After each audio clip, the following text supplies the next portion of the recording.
जनाब ये है इस वक्त दुनिया का सबसे कम कीमत वाला बुक स्टाइल फोल्डिंग डिवाइस।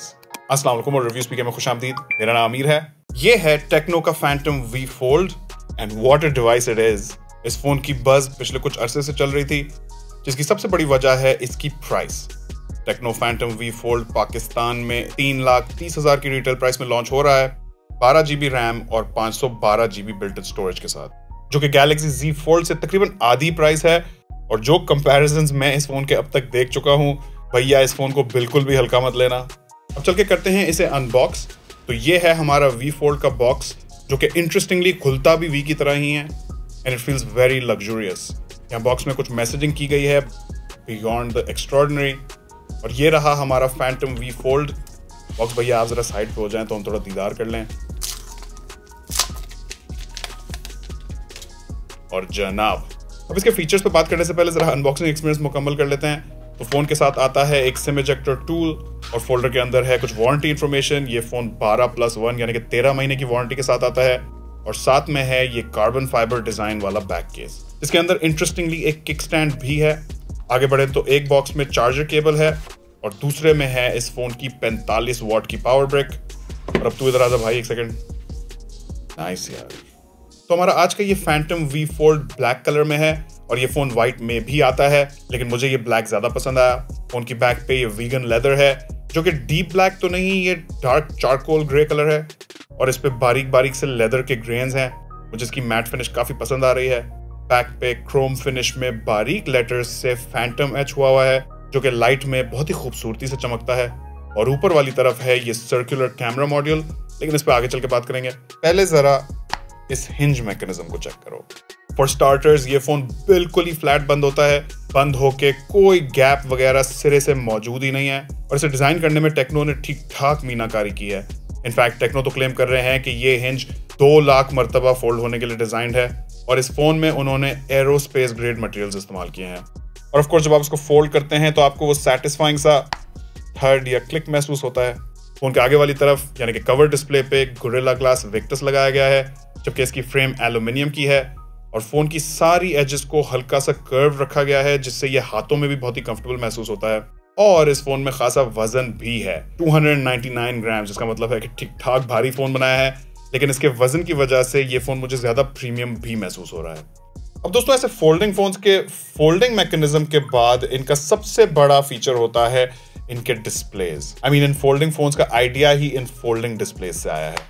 तो इस वी फोल्ड का कवर डिस्प्ले 6.42 इंचेस का है, एमोलेड, 120 हर्ट्ज का रिफ्रेश रेट, 1100 निट्स की पीक ब्राइटनेस। और इसकी पहली चीज जो मैंने नोटिस की है वो है कि ये अननेचुरली पतला नहीं महसूस होता, जैसे हमने माजी के फोल्ड डिवाइसेस में देखा है। इसका एस्पेक्ट रेशियो खासा बेहतर है और ऑलमोस्ट एक नॉर्मल फोन की तरह ही महसूस होता है। और जब आप फोन को अनफोल्ड करते हैं तो अंदर है इसका ये डिफाइनिंग फीचर, सारे पैसे इसके ही हैं।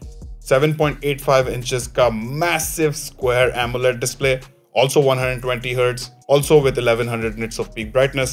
और बाय द वे ये दोनों डिस्प्लेज LTPO हैं, मतलब कि ये 1 Hz तक रिफ्रेश रेट को नीचे ले जा सकते हैं, जिससे फोन अपनी बैटरी को कंजर्व कर सकता है। और इन दोनों डिस्प्लेज में 10 बिट पैनल्स लगाए गए हैं, यानी कि ये 1 बिलियन कलर्स दिखा सकते हैं। आजकल के ज्यादातर फोन्स और डिस्प्लेज 8 बिट पैनल्स के साथ होते हैं, यानी कि 16 मिलियन कलर्स दिखा सकते हैं।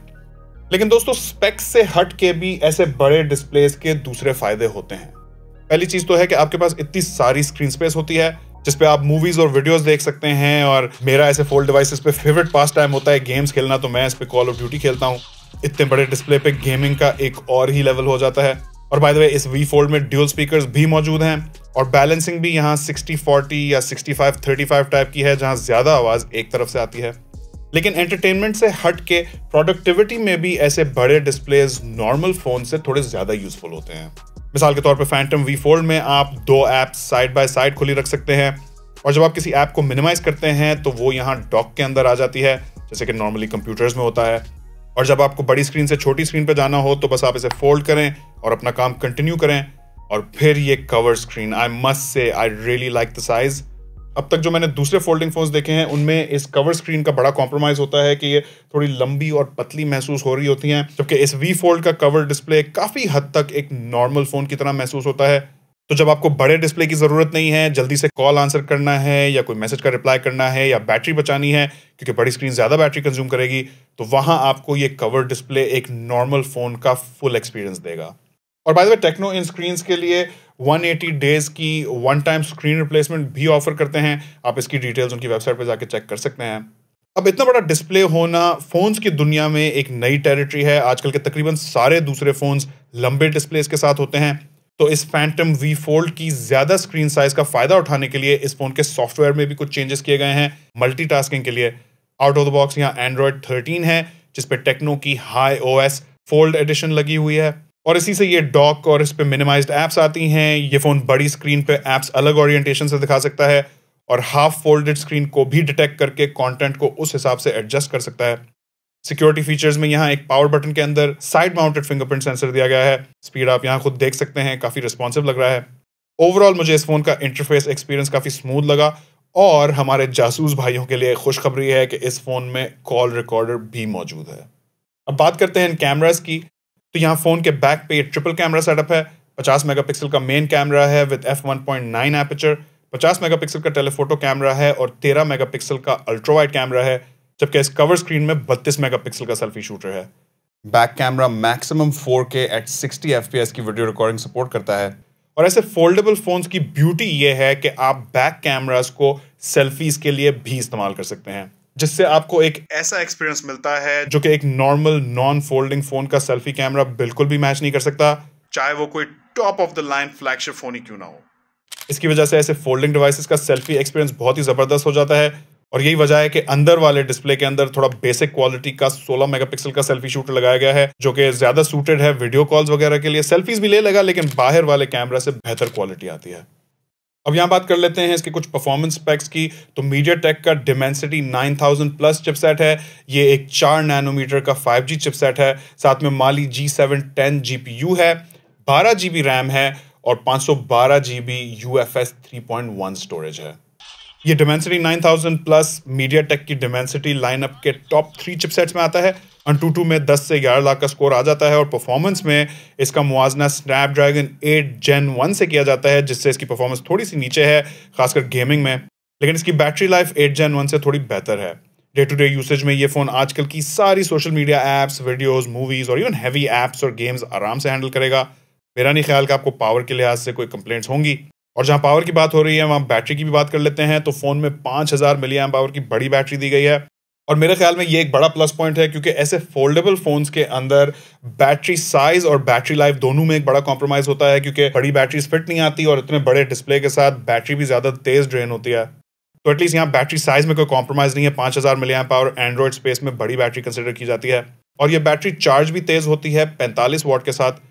एडवर्टाइज्ड ये है कि ये फ़ोन 15 मिनट में 40% चार्ज हो जाता है और 55 मिनट यानी कि घंटे के अंदर अंदर पूरा चार्ज हो जाता है। तो दोस्तों ओवरऑल मुझे ये फैंटम V Fold बहुत ही पसंद आया है। आप तो जानते ही हैं कि आजकल की महंगाई में मैं हमेशा अफोर्डेबिलिटी और वैल्यू फॉर मनी को अप्रिशिएट करता हूं और ऐसे में अगर एक ऐसा फ़ोन आ जाए जो अपने मेन कंपेटिटर्स से आधे प्राइस पॉइंट पे 70 to 80% वैसा ही एक्सपीरियंस दे रहा है जो मेन कंपेटिटर्स दे रहे हैं, तो मैं ऐसे डिवाइस को डेफिनेटली अप्रिशिएट करना चाहूँगा। और मुझे ऐसे बुक स्टाइल फोल्डिंग फोन्स देख के हमेशा वो बचपन का नोकिया कम्युनिकेटर याद आ जाता है। बस यहाँ फ़र्क ये है कि ये 2023 है तो इस फ़ोन के अंदर वो सारे लेटेस्ट कटिंग एज किस्म के फीचर्स हैं जो आजकल के फ़ोन्स में होते हैं। और जहाँ दूसरे book style folding phones 4, 5, 6 lakh तक के मिलते हैं, वहाँ मेरी नज़र में इस 3 लाख के फैंटम V Fold को कंसिडर करना तो बनता है। अब देखना ये है कि आप लोगों को ये फैंटम V Fold कैसा लगा। मुझसे अपनी राय नीचे कमेंट्स में ज़रूर शेयर कीजिएगा। अगर इस फ़ोन का किसी और फ़ोन के साथ कंपैरिजन देखना चाहते हैं तो वो भी मुझे नीचे बता सकते हैं। चैनल पर नए तो सब्सक्राइब कर लें। आखिर तक देखने का बहुत बहुत शुक्रिया। इंशाल्लाह आपसे मुलाकात होगी अगली वीडियो में। अल्लाह हाफ़िज़।